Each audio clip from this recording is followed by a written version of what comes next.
Hey everybody, welcome back to Four-Way Stop. I'm your host, Jesus Velasquez, and Merry Christmas everybody. It's December 12th, 2013. That means there's only 13 days until Christmas. Man, where's this month gone? I feel like we just had Thanksgiving. But anywho, 13 days until Christmas. It's really sneaking up on us.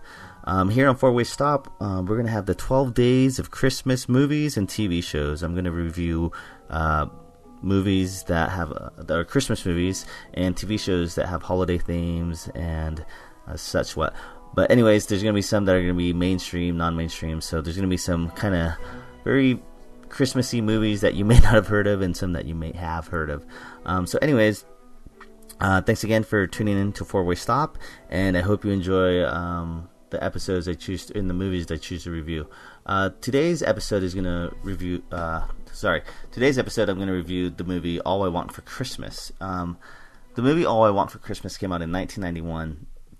It's a comedy movie. It's a comedy, kind of family comedy movie, and it revolves around two children who ask Santa Claus if they can get their parents back for Christmas. Their parents are divorced, and they want their parents to get back together for Christmas. So that's pretty much the gist of it. The movie stars Ethan Embry. You might remember him from Can't Hardly Wait, kind of high school movie. That Thing You Do. He was the bass player in That Thing You Do, and other movies such as Empire Records. Not a very familiar cast, a lot of big names, but Thora Birch plays the little sister.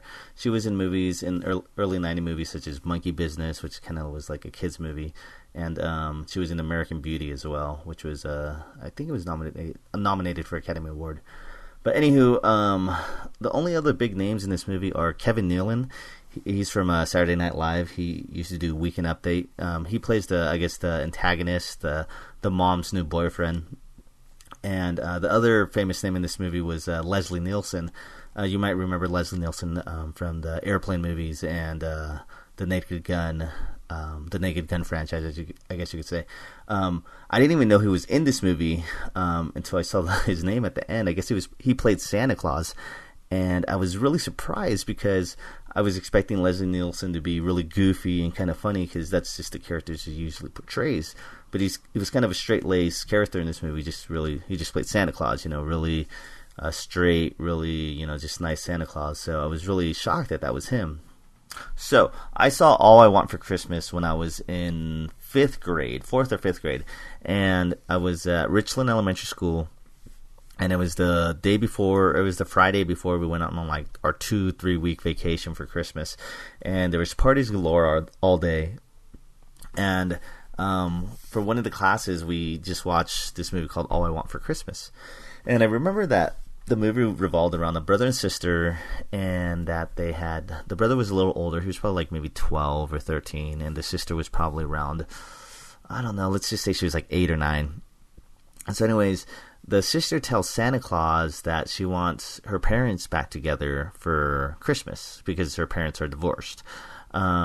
So I remember watching this as a kid in 5th grade, and I was so invested in the movie. I was like, oh my gosh, I hope the parents get back together because that'd be so cool. What happened was we ran out of time in school, and I never got to see what happened, like if the parents got back together, because I was so invested in these characters at the age of 10 or 11 that I wanted a good happy ending where the mom and dad get back together. I mean, who doesn't really want that, It might not be realistic, it might be realistic, who knows? But, as a kid, I wanted that to happen. I wanted them to get back together. So anyways, that was when I was 11, and so, 21 years later, I saw this movie on Netflix, and I figured, okay, I'll check it out, and I want to see what happens. So I remembered bits and pieces of it, but anyways, the story is, there's a brother and sister, and they ask Santa Claus if they can get their parents back together. The older son is kind of more of a realist, he doesn't believe in Santa Claus anymore, so he goes along with the idea, but thinks that maybe he should help out Santa, quote unquote, and do things that kind of sabotage the mom's boyfriend and kind of puts the mom and dad together where they kind of, quote unquote, fall back in love. And so there's just a lot of things where like the kids do to the boyfriend, where they lock him in a freezer truck that carries ice cream, and then the daughter goes over to the dad's house, and then she pretends she's sick, and then the mom has to go pick her up, but then the son waves her taxi off, and just a bunch of stuff. So anyways, the movie in itself is pretty generic. I just love that my 11-year-old self was so into this movie, because my 32-year-old self was kind of checked out. I mean, the movie has all the Christmas charm and nostalgia, but in the end, it was just a really simple plot. Like I said, simple plot with a complicated twist of getting your parents back together for Christmas, which is great. I mean, wouldn't all kids want that from a broken home? I wonder how many kids, after watching this movie, went up to Santa Claus and asked for their parents to get back together, and then that didn't help them, or that didn't happen. Sorry. I mean, I'd feel for them. That would suck. But like I said, it's a time to just suspend your disbelief, and if you came from a broken home or not. I guess it's nice to kind of have that idea or belief that maybe it could happen, or even if it didn't happen for your family, it happened for this movie family. And I think that's the whole point of the movie. It's not to say that if you ask Santa or you do all these things, your parents are going to get back together. But I think it's just the idea of like, it has a happy ending. And even if people come from like a broken home, or if they come from a broken home and their parents aren't, back together, hopefully this movie could maybe help kids realize that, hey, our parents aren't together, but, things are better. Things are good. I don't know. Anywho, maybe that's just the therapist inside of me going deeper than I need to with this movie. But anyways, the movie is All I Want for Christmas. Once again, if you'd like to watch it, it's on Netflix InstaStream right now. But yeah, this movie, like I said, was made in 1991. It's got the 90s charm. And other than that, like I said, it's kind of a fun movie if you could suspend your disbelief, but it's nothing too special. So, anywho, I will review another movie tomorrow. I think tomorrow's lineup is National Lampoon's Christmas Vacation, an instant classic. So stay tuned. I will be giving you a review of a Christmas TV special. All right, take care. Bye.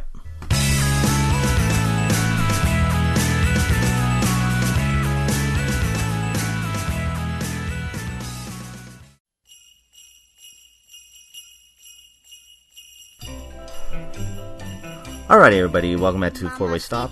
Jesus Velasquez. I hope you enjoyed the review of All I Want for Christmas. Right now I'm going to review a TV special, Christmas special. So for every episode I'm going to do a movie and a TV special. So today's TV special is the very, very, very first Simpsons episode, The Simpsons Roasting Over an Open Fire. It's the very first Simpsons episode ever. I mean, if you don't count the Tracy Ullman shorts or skits, it's the very first episode that aired on Fox. It was a Christmas special, and it's one of my favorite specials or episodes in general. Some people might disagree. They don't think that The Simpsons hit their stride until season 3. I like to think they hit their stride around mid-season 2. I could go on and on about The Simpsons and etc. I'm like the Simpsons dictionary. But for today's episode, I will just focus on the Christmas episode. So this episode starts off with Marge and Homer going to Bart and Lisa's Christmas concert at the Springfield Elementary. It's, very just nostalgic of if you remember your Christmas concerts when you were a kid. Lisa's dancing as a Santa from a different country. Bart singing Jingle Bells, Batman Smells, and gets in trouble. But, it reminds you of reminds me of when I was in elementary school and I was doing all the Christmas concerts and playing the drums and, well, not really playing the drums. I was, playing Jingle Bells, duh, duh, duh. Anyways, but yeah, so, it starts off that way and the episode goes on that, The point of the episode is that Lisa wants a pony and Bart wants a tattoo, which is awesome. So what happens is, while they're Christmas shopping, Bart actually gets a tattoo, but then has to get it removed by a laser or whatever. So Marge has to give them all the Christmas money that they've been saving up, and she's relying on Homer's Christmas bonus to provide for Christmas. It turns out that Homer didn't get a Christmas bonus that year, so what ends up happening is Homer takes a job as a mall Santa to make some extra money. Bart finds out that Homer's a mall Santa, and he keeps quiet and thinks that's honorable of his dad. So anywho, Homer's the mall Santa, and then towards the end of the episode he gets his check finally on Christmas Eve, and what ends up happening is that he only gets $13 because they tax him for the Santa training, the Medicare, the Social Security, the Santa Club, the whatever else, So anyways, out of all his money, he only gets $13. So he still thinks that Christmas is ruined. That is until Barney, Homer's best friend, one of Homer's best friends, tells him that he's going to go down to the dog track to make some money. So Homer doesn't want to go, but Bart convinces him. And so Homer goes to the dog track on Christmas Eve, and they bet on this one dog that's like a sure shot. Sure shot. Say that 5 times. Anyways, he's a sure shot to win. He's like 10 to 1 odds, or I can't remember, but his name's Whirlwind. And so at the right when Homer's going to make the bet, at the very last second, they enter a new dog who's called Santa's Little Helper. And Santa's Little Helper is a 99 to 1 chance, and Homer bets on him. Bart keeps telling him how they're not going to lose. They can't lose because it's Christmas time, and if he knows anything that happens on Christmas, miracles happen on Christmas. It happened to Charlie Brown, happened to the Smurfs, and it's going to happen to them. So anyways, right off the bat, Santa's Little Helper is just losing terribly, and Bart says maybe this is just for the suspense before he wins.